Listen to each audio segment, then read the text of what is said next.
مراقبے کے معنی انتظار کے بھی کیا معنی؟ کسی کے انتظار میں کیا لطف آتا ہے معلوم نہیں؟ بغیر موقع ملن نہیں ہوتا. اور انتظار ایک جگہ انتظار کی بڑی اچھی تعریف کی ہے. کسی کا انتظار کبھی کیا کہ نہیں جی؟ ذرا آدمی کیا کسی کا انتظار؟ کسی کا کیا؟ پتہ نہیں کیا کہ نہیں کیا. کہتے ہیں الانتظار اشد من الموت، انتظار موت سے زیادہ شدید ہے. کیا کہتے ہیں؟ الانتظار اشد موت. انتظار کیا ہوگا؟ کسی دوست کا کیا ہوگا، کسی ایسے ملنے جلنے والے کا کیا ہوگا. کسی سے محبت ہی نہیں کی تو انتظار کیا کرے. کسی محبوب کا انتظار کر کے دیکھو تو معلوم ہو ایک ایک لمحہ تلوار کی طرح کٹتا ہے. نہیں، الانتظار اشد من الموت، انتظار موت سے زیادہ شدید. اپن پکڑ نہیں سکتے خدا کو، گرفت میں لے نہیں سکتے، ہے وہ کہیں دور نہیں ہے، بہت پاس بہت قریب ہے، لیکن ہم اپنی نفسانیت کی وجہ سے بہت دور بہت بعید بہت لمبے ہیں. پکڑ سکتے نہیں، انتظار ہی کر سکتے نہیں. اور انتظار اس طرح کا انتظار کہ سب سے الگ ہو کر تمام دنیاوی معاملات سے قطع تعلق کر کے کسی ایک گوشے خاص میں بیٹھے ان کے منتظر ہیں اور کچھ نہیں. اب ان کا فضل ہو جائے، ان کا کرم ہو جائے، وہ آ جائیں تو یہ ہو سکتا ہم لا لیں پکڑ لائیں، یہ ممکن نہیں. ہو سکتا کیا؟ اللہ کل شیء محیط، اللہ ہر چیزوں کا احاطہ کیے ہوئے ہیں، بندہ اللہ کا احاطہ نہیں کر سکتا. اب مراقبہ بمانی اتنا ہی ہے، تمام اجسام تمام دنیاوی علائق سے منقطع ہو کر کسی ایک گوشے خاص میں بیٹھ کر اپنے قلب و جگر کا پیالہ پھیلائے ہوئے محبوب کے انتظار میں بیٹھے. لیکن وہ انتظار بن جائے. کون سا انتظار؟ ایک انتظار کسی دوست کا ہے، ایک انتظار کسی ایسے ملنے والے کا ہے، ایک انتظار کسی کو ہم سے کام ہے وہ آنے والا ہے. تو انتظار میں بور بھی ہوتے رہتے نا، پتہ نہیں یار اس نے ٹائم دے دیا بے وقوف آیا نہیں. یہ کون سا انتظار ہے؟ یہ بھی انتظار ہے. نہیں بولا 4 بجے آؤں گا، نالائق نہیں، میرا بھی وقت برباد کر رہا، اپنا بھی وقت برباد کر رہا. اس انتظار میں کوئی لذت ہے؟ کوفت ہے. آج ابھی تم جس حالت میں ہو انتظار کرنا شروع کرو تمہیں بھی کوفت ہوگی، دل چاہے بھاگ چلیں. کیا کچھ نہیں ملنا نہ جلنا. مراقبے میں طالب علم کو مزہ نہیں آتا. بہت سے طالب کے حضرت یہ تو سب سے بورنگ کام ہے. اگر تو کچھ تصویر پڑھنا رہتا ہے تو پڑھتے رہتے، اس میں دل لگا رہتا ہے. سبحان اللہ بہن پڑھو تو دل لگتا ہے، درود پڑھو تو دل، سب کام میں دل لگتا ہے. مراقبے میں تو دل 1 منٹ نہیں لگتا بیٹھے. اس لیے دل نہیں لگتا کہ ابھی جڑا نہیں، کنیکشن لگا نہیں، ابھی اس کی معرفت و عرفان کا حال معلوم نہیں ہوا. ورنہ تم تو گوشہ خاص میں بیٹھ کر مراقب ہوتے ہو. کچھ ایسے ہیں جو دنیا کے تمام علائق میں گھرے ہوتے ہیں اور ہم وقت نگاہ اتری طرف ہوتے ہوئے مراقب ہوتے ہیں. کبھی آنکھیں بند کر کے مراقبہ ہوتا ہے، کبھی 24 گھنٹہ کھلی آنکھ مراقبہ ہوتا ہے. نہیں، انتظار انتظار انتظار ہے. جیسا تعلق قائم ہوتا ہے. میں نے انتظار کی تفسیر اس لیے لمبی کر دی کہ سمجھ سکیں کہ انتظار کی کتنی قسمیں ہیں اور وہ انتظار جو مطلوب ہے وہ کیسا ہے. پھر تعلق مع اللہ قائم ہوتا جاتا ہوتا جاتا ہوتا جاتا. ایک دن وہ انتظار مقبول ہو جاتا ہے. مقبول انتظار میں بھی بھاگنے کی کیفیت ہوتی ہے. یعنی قبول تو کر لیا لیکن ابھی کہہ رہے ہیں ذرا اس کو ہکا لو دیکھیں بھاگتا کیسا ہے. بھاگ جائے تو اچھا ہے. کون اپنے دوستوں کی تعداد بڑھاتا ہے؟ ارے جتنے ہیں اتنے ہی کافی. لیکن بھاگتا ہے تو کچھ ایک کیفیت اور آتی ہے، ذرا ہٹے بھاگ جائے چلا جائے تو وہاں بھی ایک ٹھیلم ٹھلا ہو لیکن بیٹھا مضبوط بیٹھا رہے. پھر ایک رب، پھر فنا کر کیا سایہ، پھر آدمی اس میں غرق کرنے کا دور میں. پھر نفس سے سوال کرتا ہے سوئے رہنے سے کیا، یہاں بھی سوئے رہے، مراقبے میں سوئے رہے تو گھر میں نہیں سو. یہ سونا نہیں، تھپکیاں دے کے سلایا ہے، تھپکیاں دے کے سلایا ہے. پھر ایک نیند، ویسی نیند ہوتی ہے صفائی کی نیند ہوتی ہے. یعنی جب کوئی آپ کا آپریشن کرنا ہوگا تو کیا کریں گے؟ انجیکشن لگا دیتے ہیں، پھر اس میں روح کو لے جاتے ہیں، صاف صفائی کرتے ہیں، کچرا صاف کرتے ہیں. تو اس میں بھی سب آپ دیکھنے لگیں تو آپ کو عجب ہو، گھبرائیں، اسے سلا دیتے ہیں. وہ بھی ایک سلانا ہوتا ہے. نیند مراتی مراقبے پڑا رہتا ہے صبح سے. پھر کچھ اور ہوتا ہے، پھر فنا کامل ہوتی ہے. پھر آدمی کو سیر نصیب ہوتی ہے، تو سیر سلوک میں چلتا ہے. پرواز نصیب ہوتی ہے، پھر منزل مقصود کو جاتا ہے. اور بڑے اسٹیپ ہیں، اس سب مراقبہ ہی ہے. پھر جا کر جب ایک تعلق مع اللہ قائم ہو جاتا ہے، رب قائم ہو جاتا ہے، تو کوئی گھڑی ایسی نہیں ہوتی جس سے آدمی جدا ہو، ہمیشہ ایک کنیکشن لگا رہتا ہے، فیض کا ایک سلسلہ ہے، ایک ربط روحانی ہمارا قائم رہتا ہے اور آدمی اس سے جڑا ہے۔ یہ مراقبے میں جتنا زیادہ وقت دے سکے، چاہے دل لگے نہ لگے، کچھ آئے نہ آئے، کیا سمجھ، یہ نہیں سوچا کچھ ہو رہا نہیں ہو رہا، تو ایک ساتھ بیٹھے رہنا ہی 70 برس کی عبادت سے افضل ہے۔ کوئی بیوی کا انتظار کرتا ہے، کوئی بچے کا، کوئی دوست کا انتظار کرتا ہے، کوئی درہم و دینار کا۔ اس دنیا میں کوئی ایسا بھی ہے جو اللہ، اس محبوب خالق حقیقی کا انتظار کرتا؟ کوئی ہے؟ وہ بہت قریب، دل میں ہی ہے، لیکن ہم کہاں چلے گئے؟ اس سے بہت دور چلے گئے۔ ہمیں اس سے قریب ہونا، وہ تو ہمارے بہت قریب ہے، ہم دور ہو گئے دنیا کے علائق کی وجہ سے، دنیا کے تعلقات کی وجہ سے ہم اس سے بہت دور ہو گئے۔ خدا ہم سے دور ہے کیا؟ نہیں، وہ تو کہتا ہے نحن اقرب الیہ من حبل الورید، ہم تمہاری شہرک سے بھی زیادہ قریب ہیں۔ کبیر داس کا ہندی میں ایک بڑا اچھا شعر ہے، بڑا اچھا شعر، جوں تل ماہی تیل ہے، جوں چکمک میں آگ، چکمک ایک پتھر ہوتا ہے، ٹھوکو تو آگ نکلتی ہے، جوں تل ماہی تیل ہے، جوں چکمک میں آگ، تیرا سائیں تجھ میں جاگ سکے تو جاگ۔ کتنا پیارا شعر ہے، جوں تل ماہی تیل ہے، جوں چکمک میں آگ، تیرا سائیں تجھ میں جاگ سکے تو جاگ۔ تل کے اندر جیسے تیل ہوتا ہے، چکمک پتھر میں جیسے آگ ہوتی ہے، ایسے ہی محبوب اور خدا تمہارے قلب کے اندر ہوتا ہے، تمہاری شہرک سے بھی زیادہ قریب ہوتا ہے۔ لیکن جاننا، جو نہیں جانتے تل میں تیل ہے، کتنے تل باہر ڈالتے ہیں، پھٹک دیتے ہیں، کتنے نہیں جانتے کہ اس پتھر میں آتش بھی ہے، پتھر کو ضائع کر دیتے ہیں۔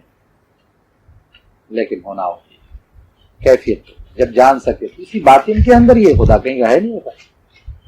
گھی کہاں ہوتا ہے؟ گھی دہی کے اندر پیوست ہوتا ہے۔ گھی کہاں ہے؟ دہی کے اندر ہے۔ دہی جانتے ہیں نہیں جانتے؟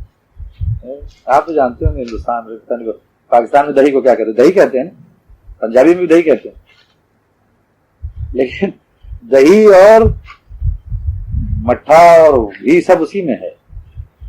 اگر اس پہ محنت نہ کی جائے تو ایک دن سڑ جاتا ہے، نالی میں ڈال دیتے نہیں۔ اس پر محنت اگر کی جائے اور وقت سے پہلے محنت کی جائے تو کیا نکل آتا ہے؟ متنا پڑتا ہے۔ حق اور ناحق اسی طرح ملا ہوا ہے، اس ناحق میں وہ حق بھی ملا ہوا ہے، حق ادا پیوست، حق بھی اسی میں پیوست، لیکن وہ مٹھا نکال لینا، مٹھے کو مہ کر الگ کر دینا، گھی کو الگ کر لینا، مکھن کو الگ کر دینا، یہ ایک بڑے سمجھدار انسان کا کام ہے۔ ہاں، پھر اسے کیا کرنا؟ اتنا متنا کہ ناحق جو نفس امارہ ہے وہ کٹ کر چھٹ کر جدا ہو جائے، اور جو عرفان خداوندی کا نور ہے وہ روشن۔ جس طرح مٹھے کو خوب مہتے وہ کیا ہوتا؟ مٹھا الگ ہو جاتا، گھی۔ ایسے ہی اگر اپنے باطن کے اندر ذکر خداوندی میں لگ جاؤ، اتنا ذکر اتنا ذکر اتنا ذکر اتنا ذکر اتنا ذکر کہ مذکور ابھر کر باہر آ جائے۔ نہیں، غیر کا ذکر مٹتا جائے گا، غیر کی یاد مٹتی جائے گی جب یاد حق قائم ہوتی جائے گی۔ یعنی جب ہم اس کی یاد میں نہیں ہوتے تو کہاں گرفتار ہوتے ہیں؟ اس کے غیر کی یاد میں ہوتے ہیں، چاہے کریں یا نہ کریں۔ تسبیح نہیں پڑھی جاتی دینار کی، پڑھتے کیا؟ کوئی صاحب بیٹھ کر تسبیح یا دینار ہو یا دینار یا دینار ہو یا دینار نہیں پڑھتے، لیکن دھیان ہمیشہ رہتا ہے کتنا آئے اور کتنا جمع ہو جائے۔ ہاں، جس کو بہت شہوت ہے اس کو بیوی کا وظیفہ نہیں پڑھتا ہو، لیکن اسی میں گم رہتا ہے۔ مکان کی دھن اگر چڑھ گئی، بن رہی بلڈنگ، تو ہر دم وہ پتھر اینٹ سیمنٹ کنکریٹ نہیں کرتا رہتا، لیکن دھیان میں بھی چڑھا ہے۔ ذکر سے مراد بھی یہ تسبیح لے کر اللہ اللہ اللہ کرنا نہیں ہے۔ لوگ ہی سمجھتے زبان سے لا لا لا لا لا لا لا لا لا کر رہے ہیں، دل وہی بازار میں ہو رہا ہے۔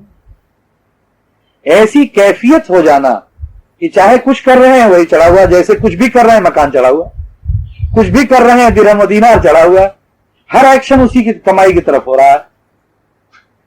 جس چیز کا جذب و انجذاب قلب کے اوپر ہے، کوئی بھی ایکشن کر رہے ہیں اس سے فری نہیں ہے، ہر ایکشن اسی کو حاصل کرنے کے لیے ہے۔ حتیٰ کہ دنیا داروں کی مسکراہٹ